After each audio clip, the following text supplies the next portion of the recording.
Welcome back to my channel. I am Oma, and in today's video I'll be showing you all how to make this cute mesh bag you're seeing right here. And for this tutorial I'll be working with this yeye yarn, a ball of this yeye yarn, my measuring tape, a pair of scissors, and of course my stitch marker, which is very important for this project, and lastly my 4.0mm hook. Let's get started.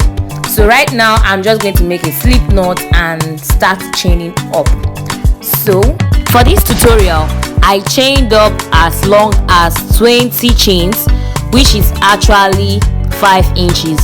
So I don't know the ball you're working with or the size of hook you're working with, but for some equality here I measured up 5 inches. So if you want your bag bigger, you can actually make that longer. If you want your bag smaller, you can then make a reduction in that. So after that, the next thing to do is to chain 2, just as shown. 2. So now you're going to yarn over, insert your hook on the very third chain space you're having here, and make a double crochet stitch.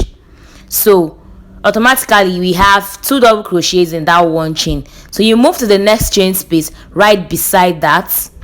Okay, excuse me, we're actually going to be putting our stitch marker here just to mark that chain. So we proceed now to making a double crochet on the next chain space, just as shown. So from here now back to the end of this chain spaces, we'll be making normal double crochets. So when we get to the end, I'm going to show you guys what next to do once you get to the end of this. And now we are almost at the end of that. On the very last chain space, which is where we are now, you're going to be making a total of 6 double crochet stitches in that very last chain space.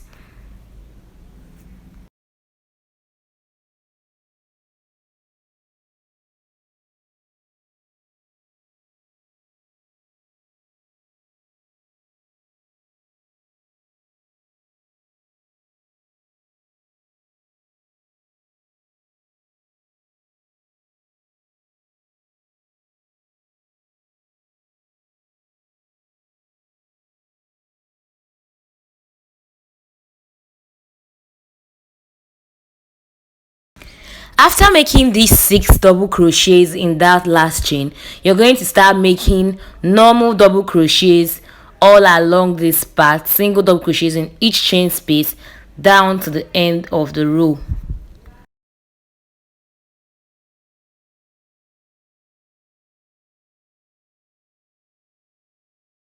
Now when you get to that very last chain space, you're going to be making a total of 3 double crochets in that last chain space. Then make a slip stitch on the very top part of the first double crochet there, and that's the end for this row.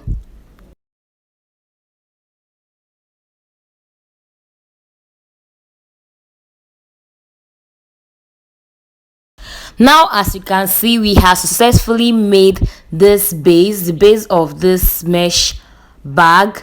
So the next thing now is to chain up 5, then insert your stitch marker on the third chain space you have here, yarn over and insert your hook on the second chain space, double crochet and chain 2. So that's exactly what you're going to be having right here. So basically what we are doing is just to double crochet, chain 2, skip 2 chain spaces, double crochet, chain 2, skip 2 chain spaces, double crochet, chain 2, just like that. So that's exactly the pattern on this row, which we are going to be using to walk down from here to the end of the row. And when we get to the end of this row, I'll be showing you guys exactly what to do when you get to the end.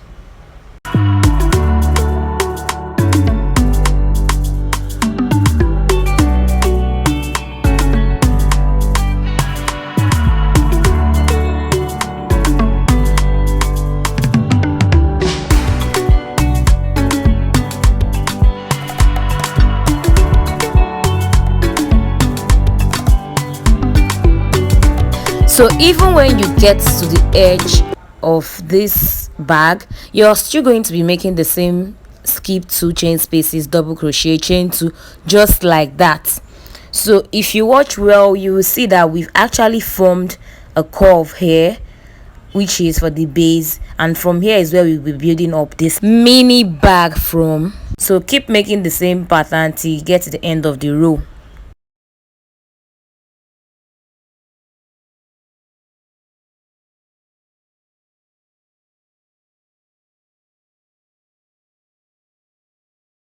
Now we are fast approaching the end. The next thing to do is just to chain 2 and make a slip stitch on that very third chain space which we inserted our stitch marker. So just insert your hook there and make a slip stitch. So that's the end of row 1. This is basically what we have here right now. The base has been formed and we've started making the mesh part. So for row 2, you're going to chain 5. On the third one, you insert your stitch marker just the same way we made the first row. Make your chain 2, skip 2 chain spaces just like this, and make a double crochet stitch.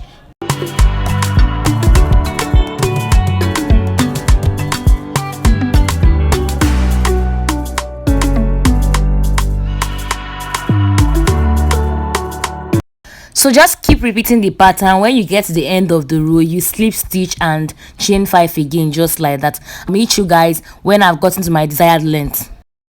So guys, this is what we have here. I worked up to the total of 10 rows. That's in total we have 10 rows here. So the next thing actually for me to do is to work on the hand of this bag. So I marked out 2 boxes from the edges of this bag. When I open up, it's 4 in total. Like when I turn over, it's going to be 4 in total. So insert your stitch markers at the edges just to mark out the places where you want to work from. So I'll mark the second stitch marker here. I'm working with a total of 4 boxes or 4 spaces. So from there, I will show you guys what next to do.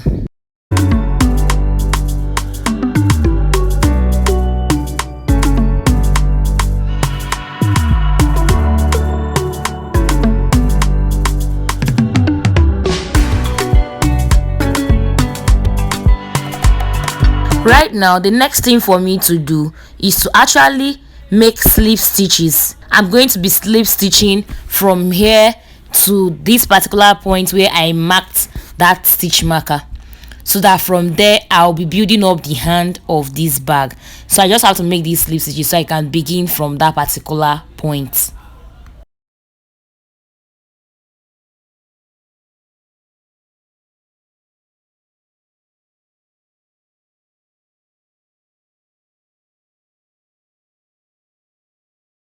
So now that we are done slip stitching, the next thing for us to actually do is to chain up 5, flip your work to the other side and make a double crochet on the next 3 chain spaces, just as shown. Don't forget to actually insert your stitch marker on the first third chain to mark that joint. Then repeat the pattern from here to the other side where I inserted the other stitch marker, just like that. You are going to be covering 4 boxes or 4 double crochets, and I'll meet you guys when you get to the end.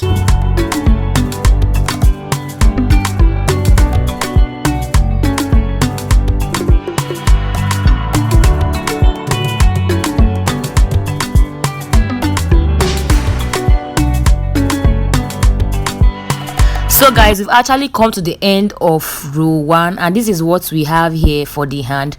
We've successfully made 4 boxes just like this. So for row 2 now, you are actually going to chain up 5, flip your work over to the other side just like this, and then make a double crochet on this particular point, which is 3 chain spaces away from that chain 5. So after that, you chain 2 and make a double crochet on the next 3 chain spaces, just as shown. So this is exactly the pattern you'll be repeating here. for the handle, and you keep building to your desired length. Whichever length you want the bag to be, it's how long you can build this for, just like that, row by row. And I'll meet you guys when I am done with my own bag's hand rather. And now I'm done with my own hand, and this is how long mine is. So I worked as long as 13 inches, which is exactly how I want my own bag to be, because I actually want it to be running through my armhole, like when I carry a handbag, like a normal handbag. So that's why I changed this long. So you can make yours shorter just to carry it on your hand. You can make it longer if you want to be carrying it like a proper handbag. So that's up to you. So the next thing I'll be doing right now is to be slip stitching, guys. I'll be making slip stitches from that edge. I'll be slip stitching the bag and the hand of this side, like the edges of these sides together, using slip stitches just as shown. So I'll work that to the other side of the bag, that's the edge, and that's it.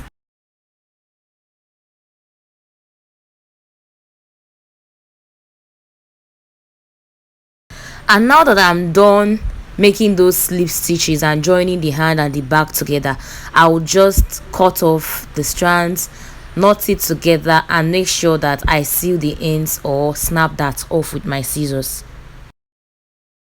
Now the next thing for me to actually do is to insert my stones on this bag just the way I want it. So this stone actually has some glue behind it. This green part is actually a little glue that is behind the stones. So I'll be arranging these stones one after the other just the way I want it to be placed. I'm actually skipping one row and then stoning one row just like that. Then I'll go in with my iron, my pressing iron, so that these stones can stick very well. You can actually use your liquid glue to stick these stones just in case you couldn't use your iron. So this is what the bag looks like. Thanks a bunch to you who has watched this video to the very end. If you enjoyed my video, please ensure you give this video a thumbs up, put on your notification bell, subscribe, and I'll see you in your next video.